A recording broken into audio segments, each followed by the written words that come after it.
நீங்கள் யாராக இருந்தாலும் சரி, உங்களுக்கு கிறிஸ்டியன் ஃப்ரெண்ட்ஸ் இருக்கிறாங்கன்னா இதை கண்டிப்பாக பாருங்கள், அப்படியே சப்ஸ்கிரைப் பண்ணி வச்சுக்கோங்க.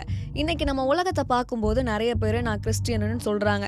ஆனால் ஒரு உண்மையான கிறிஸ்தவன் யார் தெரியுமா? வாரம் சர்ச்சுக்கு போவேன், பைபிள் கரெக்டாக ரீட் பண்ணி ப்ரேயர் பண்ணிவிடுவேன், ஜீசஸை எனக்கு பிடிக்கும் அப்படின்னு சொல்கிறவங்களா?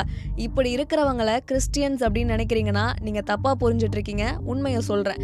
யோவான் 13:35 என்ன தெரியுமா சொல்லியிருக்கு?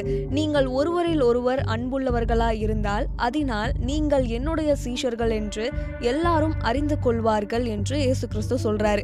ஒரு கிறிஸ்டியன் அன்பை காட்டுறவனா மட்டும்தான் இருப்பான். அடுத்தது யாக்கோபு 1:22, நீங்கள் உங்களை வஞ்சியாதபடிக்கு திருவசனத்தை கேட்கிறவர்களாய் மாத்திரமல்ல அதன்படி செய்கிறவர்களாயும் இருங்கள். ஒரு உண்மையான கிறிஸ்டியன் வார்த்தையை கேட்கிறவனா இருக்க மாட்டான், அந்த வார்த்தையின்படி நடக்கிறவனா இருப்பான். மூன்றாவதா கலாத்தியர் 5:22, அன்பு, சந்தோஷம், சமாதானம், நீடிய பொறுமை, தயவு, நற்குணம், விசுவாசம், சாந்தம், இச்சையடக்கம்.